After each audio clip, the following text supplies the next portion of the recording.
Hello everyone, কেমন আছো সবাই? আশা করছি সবাই অনেক ভালো আছো। আজকে চলে আসলাম আবার নতুন একটা রেসিপি নিয়ে।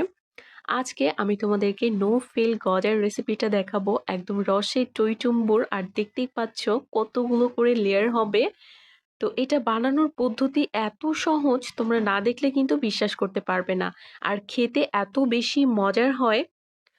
তো দেখো কতগুলো লেয়ার হয়েছে। আমি চেষ্টা করেছি সকল টিপস সহ তোমাদের সঙ্গে এই রেসিপিটা শেয়ার করতে। আশা করছি তোমাদের কাছে আজকের এই রেসিপিটা অনেক বেশি ভালো লাগবে। তো যারা আমার চ্যানেলটি এখনো সাবস্ক্রাইব করোনি, সাবস্ক্রাইব করে ভিডিওটি দেখতে থাকো। আর যদি কোনো প্রশ্ন থাকে অবশ্যই কমেন্ট করে জানাবে। তো কথা না বাড়িয়ে আমি মূল ভিডিওতে চলে যাচ্ছি। প্রথমেই একটা বোলের মধ্যে নিয়ে নিচ্ছি আটা। এখানে আটা অথবা ময়দা দুইটার একটা নিলেই হবে। আমি এখানে ২ কাপ পরিমাণে আটা নিয়ে নিয়েছি। এর মধ্যে দিয়ে দিলাম স্বাদ অনুযায়ী লবণ। লবণের পরিমাণটা কিন্তু একটু কমই ব্যবহার করতে হবে। দিয়ে দিলাম এখানে খাবার সোডা, মানে বেকিং সোডা দিয়েছি এখানে। এখানে কিন্তু বেকিং পাউডার দেওয়া যাবে না। আর সোডা দিয়েছি আমি ১/২ চা চামচের মতো। তারপর এখানে দিয়ে দিচ্ছি আমি ঘি। এখানে আমি একদম ভর্তি করে ২ টেবিল চামচ পরিমাণে ঘি দিয়েছি। তবে তোমরা চাইলে কিন্তু এখানে ঘিয়ের পরিবর্তে বাটার অথবা তেলও দিতে পারো। হাত দিয়ে ঘষে খুব ভালোভাবে মাখিয়ে নিতে হবে।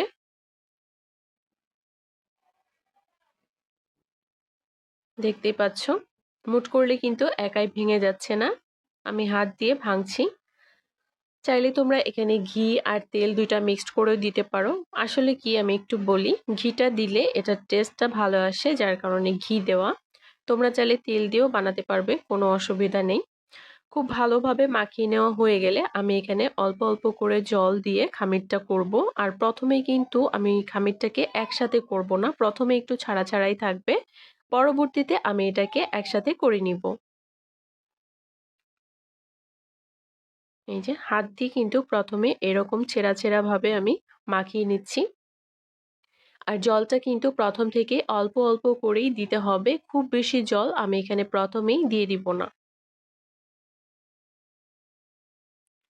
সকল টিপস ফলো করে যদি তোমরাও এটা বাসায় ট্রাই করো, বিশ্বাস করো তোমাদেরটাও কিন্তু একদম পারফেক্ট হবে।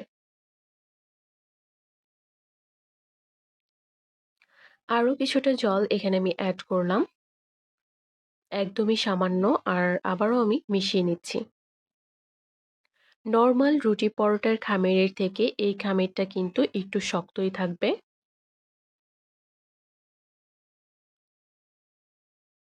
আমি এখানে ভিডিওটা খুব বেশি কাট করিনি তোমাদের বোঝার সুবিধার্থে। এই গজা বানানোর খামিরটা যদি পারফেক্ট না হয় তাহলে কিন্তু গজাটাও ভালো হবে না, ভেতরে রস ঢুকবে না, খেতে ভালো লাগবে না। আর ভিডিওর প্রথমেই কিন্তু আমি তোমাদেরকে দেখিয়েছি কতটা রসালো হয়েছে আমার এই গজা। তো স্পেশাল গজার রেসিপি তোমাদেরটাও এরকমই পারফেক্ট হবে যদি এই টিপসগুলো ফলো করো। তো দেখো অনেকক্ষণ ময়দাটা মেখে নেওয়ার পরে অল্প জল দিয়ে এইবারে কিন্তু আমি খামিরটাকে একসাথে করছি। এতক্ষণ কিন্তু আমি হাত দিয়ে মানে ছেঁড়া ভাবেই কিন্তু মাখিয়েছি। আর এখন আমি সম্পূর্ণ খামিরটাকে এক জায়গায় করব। আর এটা দেখেই বুঝতে পারছো এখানে কিন্তু আরো কিছুটা পরিমাণে জল লাগতো। তো এখানে কিন্তু আমি আর জল ব্যবহার করব না, এভাবেই আমি খামিরটা করে নিব। তো খুব ভালোভাবে হাত দিয়ে চেপে আমি সম্পূর্ণটা এক জায়গায় করে নিয়েছি। এখনো দেখতে পাচ্ছ উপরের দিকটা কিন্তু কিছুটা এবড়ো-থেবড়ো থাকবে। কোনো অসুবিধা নেই। এটাকে আমি ঢাকনা দিয়ে ঢেকে অপেক্ষা করব ১০ মিনিট। তো ফিরে আসছি ১০ মিনিট পরে। দেখো খামিরের ওপরে কিন্তু সামান্য একটু সাদা ভাব এসেছে। এটা তোমরা দেখলেই বুঝতে পারবে। আর এটা কিন্তু আগের থেকে এখন কিছুটা সফট হয়েছে।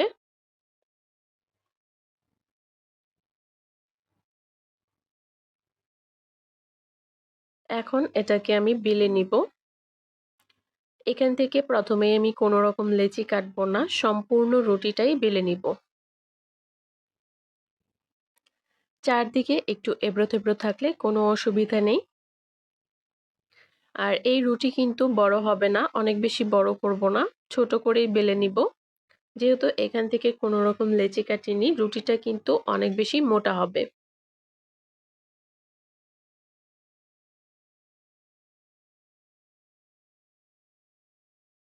এখন আমি এটাকে কাট করে নিব। দেখতেই পাচ্ছ রুটিটা কিন্তু ছোটই আছে। তবে আমি এখান থেকে ৪ টা ভাগে ভাগ করে নিচ্ছি। এখন আমি একটার পর একটা করে সবগুলো সাজিয়ে নিব।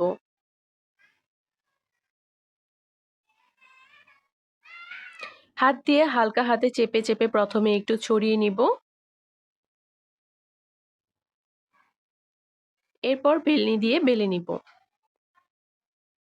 ন্যাপি দিয়ে চারদিকটা একটু সমান করে নেওয়ার চেষ্টা করব পরবর্তীতে, সামান্য একটু বেলে নেওয়ার পরে।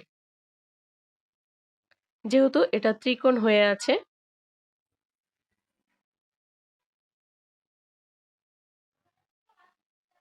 আর হ্যাঁ, এখানে কিন্তু ভিডিওর স্পিড আমি খুব বেশি বাড়াইনি বা ভিডিওটা আমি খুব বেশি কাটছাঁট করিনি তোমাদের বোঝার সুবিধার্থে। দেখো আমি খুবই আলতো হাতে কিন্তু বেলে নিচ্ছি।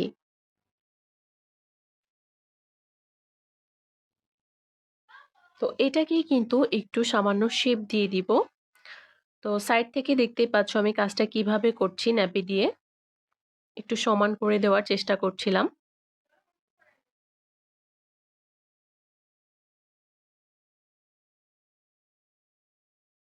তো চারদিকটা আমি সামান্য একটু সমান করে দিয়ে তারপর একদম মাঝখান বরাবর কেটে নিচ্ছি।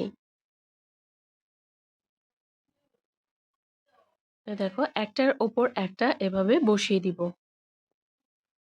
কত সুন্দর ভেতরে লেয়ার ক্রিয়েট হয়েছে দেখেই বুঝতে পারছো।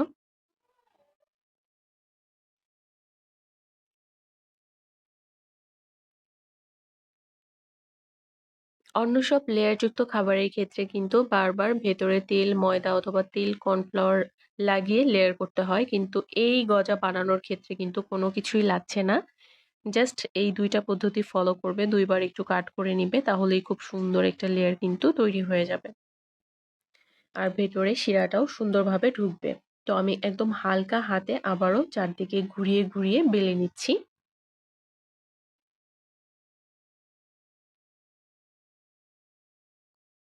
এখন আমি কাট করে নিব। এটাকে আর বেলাবেলি করার কোনো প্রয়োজন নেই। চারদিকের অংশ কিন্তু আমি ফেলে দিব না। এটাকে ছোট ছোট করে কেটে পরবর্তীতে ভেজে শিরার মধ্যে দিয়ে দিব। এই দিকটায় আমি সামান্য কাট করে নিলাম।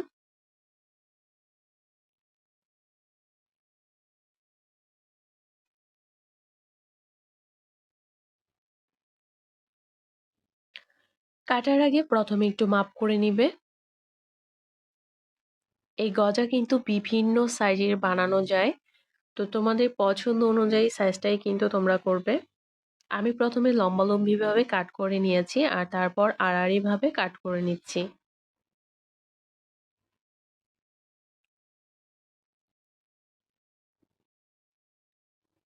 আমি কিন্তু একটু চিকন চিকন রেখেছি। তোমরা চাইলে এরকম মোটা করেও কিন্তু ভাজতে পারো।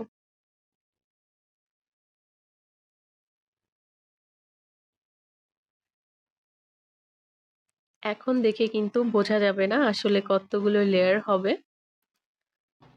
পরবর্তীতে যখন ভাজবে তখন কিন্তু লেয়ারগুলো খুব সুন্দরভাবে বোঝা যাবে।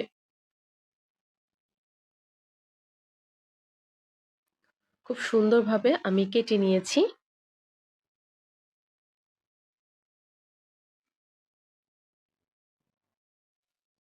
এই যে সাইডের অংশগুলো আছে এগুলোকে কিন্তু আমি ফেলে দিব না। তো ভালোগুলোকে একটা প্লেটের মধ্যে তুলে নিয়েছি। আর এগুলোকেও কিন্তু আমি একটু ছোট ছোট করে কেটে নিব। বড়গুলো ভাজা হয়ে গেলে পরবর্তীতে আমি এগুলো ভেজে আবার শিরার মধ্যে দিয়ে দিব।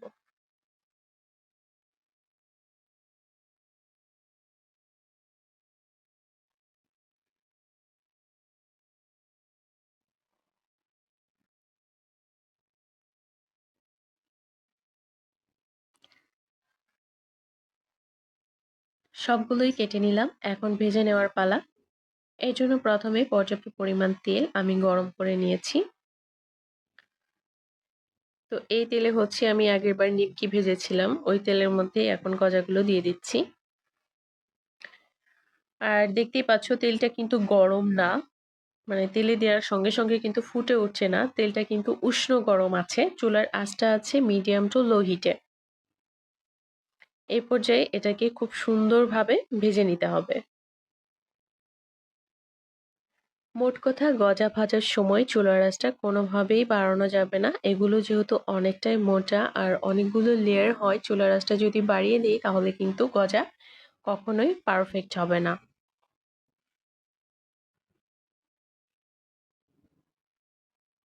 তো কিছুক্ষণ পরে যখন সামান্য একটু ফুটতে শুরু করবে তেলটা, তখন কিন্তু প্যানটাকে এভাবে সামান্য একটু দুলিয়ে দিবে। উপরের অংশ যেন তেলটা খুব ভালোভাবে পায়।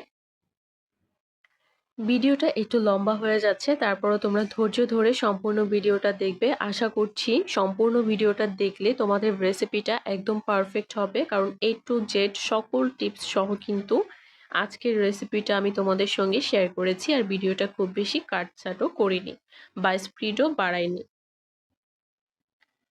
যেমন ঠিক তেমনটাই রেখেছি। একটা সাইড যখন হয়ে যাবে, মানে ৩ থেকে ৪ মিনিট পরে একটা সাইড দেখবে সুন্দর একটা কালার চলে এসেছে, সেই পর্যায়ে তোমরা একটু উল্টিয়ে দিবে। একটু ধীরে ধীরে উল্টানোর চেষ্টা করবে নরম কিছু দিয়ে, তাহলে দেখবে গজাগুলো ভাঙবে না। আর গজাগুলো কিন্তু এই পর্যায়ে অনেক বেশি নরম থাকে। আর যেহেতু এর মধ্যে সোডা ব্যবহার করা আছে, মানে সোডা দেওয়া আছে, বেকিং সোডা, যার কারণে কিন্তু এটা অনেক বেশি সফট থাকে। একটু জোরে নাড়াচাড়া করতে গেলে কিন্তু ভেঙে যাবে। আর তোমাদেরকে একটু দেখিয়ে দিচ্ছি, দেখো কত সুন্দরভাবে লেয়ার হয়েছে ওপরে। উপর থেকেই বোঝা যাচ্ছে একদম পারফেক্ট গজা তৈরি হয়েছে। খেতেও ভীষণ সুস্বাদু হয়েছে। এটা তোমরা না খেলে বুঝতে পারবে না। মোট কথা, আমার আজকের এই গজার রেসিপি কোনো কারিগরদের থেকে কোনো অংশেই কম নয়। আচ্ছা, এখন তোমাদের সঙ্গে আমি আরো একটা কথা শেয়ার করি গজাগুলো ভাজতে ভাজতে। তো অনেকেই কিন্তু এটা পাতলা শিরায় দেয়, আবার অনেকেই কিন্তু ঘন শিরায় দেয়। তোমাদের ইচ্ছা মতো তোমরা যেকোনো শিরায় কিন্তু এটাকে দিতে পারো। পাতলা শিরায় দিলে খুব বেশি একদম রসে টইটুম্বুর হয়, আর ঘন শিরায় দিলে উপরের দিকে চিনির একটা কোটিং পড়ে। তবে আজকে কিন্তু আমি রসালো গজাটাই বানিয়েছি, যেটা তোমরা ভিডিওর প্রথমেই দেখতে পেরেছো। তো ঘন শিরায় দিতে হলে কিভাবে দিতে হবে সেটাও কিন্তু বলে দিব। দেখতেই পাচ্ছ খুব সুন্দরভাবে কিন্তু এগুলো ভাজা হয়ে গেছে। তো এগুলোকে তুলে নিচ্ছি আমি।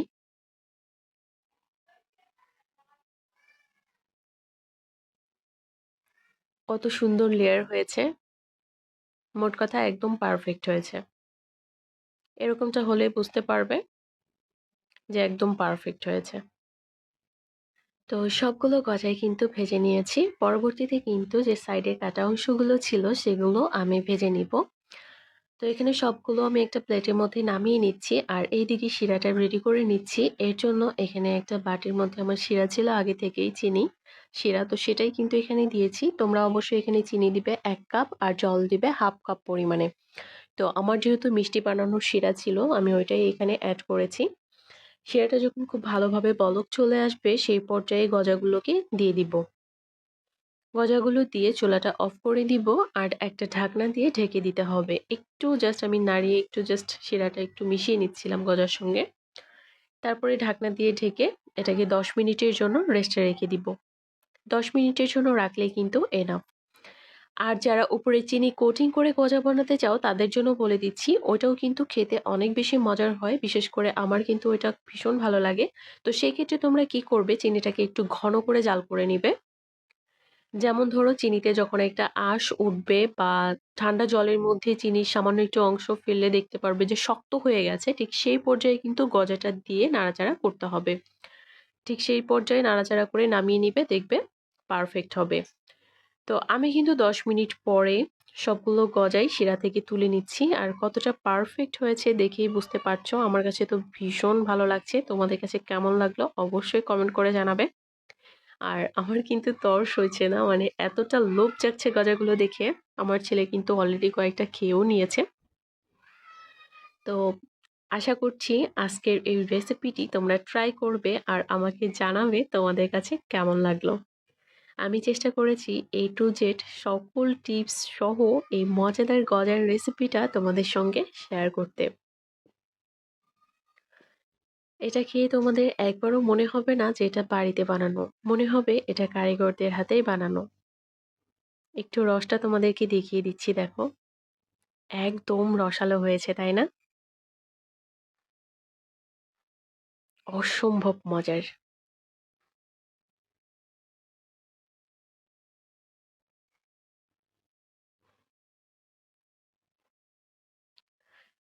তো আমি আরো একটা দেখাচ্ছি তোমাদেরকে, দেখো।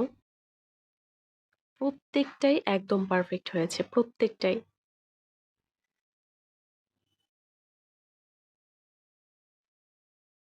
দেখো।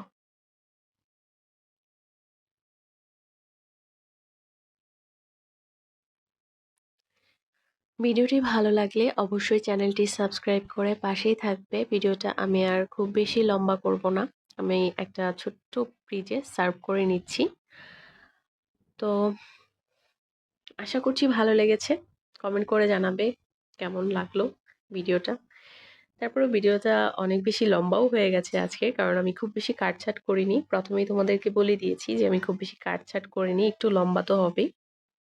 তো সবাই ভালো থাকবে, দেখা হবে আবার নতুন কোনো ভিডিওতে। আর এই ভিডিওতে কারো কোনো প্রশ্ন থাকলে অবশ্যই কমেন্ট করে জানাতে পারো। সবাই ভালো থেকো।